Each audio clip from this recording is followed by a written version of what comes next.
ब्राह्मण रेजिमेंट की क्यों उठी है मान।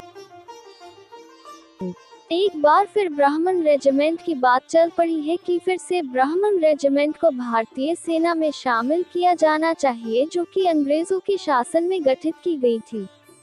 खैर, ब्राह्मणों का भारत में युद्ध कौशल सिखाने का लंबा इतिहास रहा है, जिसमें पांडवों के गुरु रहे द्रोणाचार्य, जिन्होंने मिलिट्री साइंस अर्थात धनुर्विद्या, युद्ध कौशल पांडवों को सिखाया था।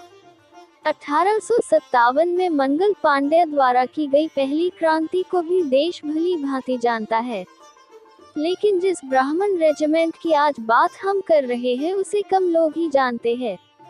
दरअसल पहली पूर्ण ब्राह्मण रेजिमेंट की शुरुआत वर्ष 1776 से हुई, जिसको 3rd Bengal native infantry battalion के नाम से जाना जाता था। सन 1776 में बंगाल नेटिव इन्फेंट्री बटालियन के नाम से ब्राह्मण रेजिमेंट की स्थापना हुई थी। फर्स्ट ब्राह्मण ब्रिटिश इंडियन आर्मी की इन्फेंट्री विंग से संबंध रखती थी, जिसको अवध के राज्य से 1776 में कप्तान टी नेलोर ने स्थापित किया था।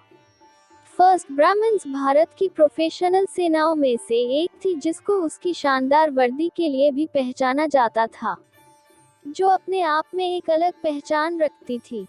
ये अपनी युद्ध कौशल के लिए जानी जाती थी, जिसमें बाहुबली ब्राह्मण थे और अलग अलग जगह से इन ब्राह्मणों को लिया गया था।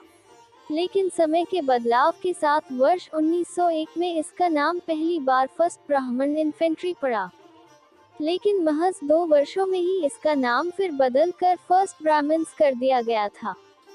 फर्स्ट ब्राह्मण के साथ ही ब्रिटिश राज में 3rd ब्राह्मण भी हुआ करती थी, जो कि 1798 में गठित की गई थी। वहीं वर्ष 1922 में सेकंड एंग्लो अफगान वॉर व द्वितीय विश्व युद्ध में भाग लेने के बाद इसे बंद कर दिया गया था। ब्राह्मण रेजिमेंट को अपने युद्ध कौशल के लिए जाना जाता था, जिस कारण से उसको कई तमगे भी मिले, जिनमें से second Maratha war 1803, 05 Anglo Nepalese war 1814-16, second Anglo Burmese war 1824, 26 व भुटपोरे कैंपेन 1826 में उनके कौशल का परचम आज तक याद है। ब्राह्मणों की वीरता की बात करें तो 1857 में सबसे पहले मंगल पांडे का विद्रोह श्री नाना साहेब की सेना का लखनऊ और कानपुर की रियासत पर कब्जा और रानी लक्ष्मीबाई तात्या टोपे।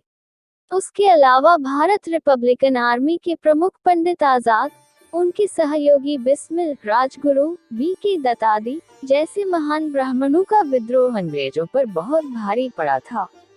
ब्राह्मण रेजिमेंट ने अंग्रेजी साम्राज्य को बहुत नुकसान पहुंचाया। इसके कारण ब्राह्मण समाज से अंग्रेजों का विश्वास उठ गया था और अंग्रेजों को लगा कि ब्राह्मण अगर सेना में रहे तो बार बार विद्रोह करेंगे। ब्राह्मण रेजिमेंट को हटा दिया गया। दुख की बात यह नहीं है कि अंग्रेजों ने ब्राह्मण रेजिमेंट को बंद कर दिया, बल्कि दुर्भाग्य यह है कि आजादी के बाद भी भारतीय गणराज्य के प्रशासन को सही ढंग से चलाने वाले कम समझ के नेताओं ने अंग्रेजों वाली प्रारूप को जारी रखा। ब्राह्मण रेजिमेंट ब्राह्मणों का हक है और ब्राह्मणों को उनकी पहचान से वंचित नहीं किया जा सकता है। उनकी रेजिमेंट को 1531 बंद करना ब्राह्मणों का अपमान है, जिसे फिर से चालू किया जाना चाहिए।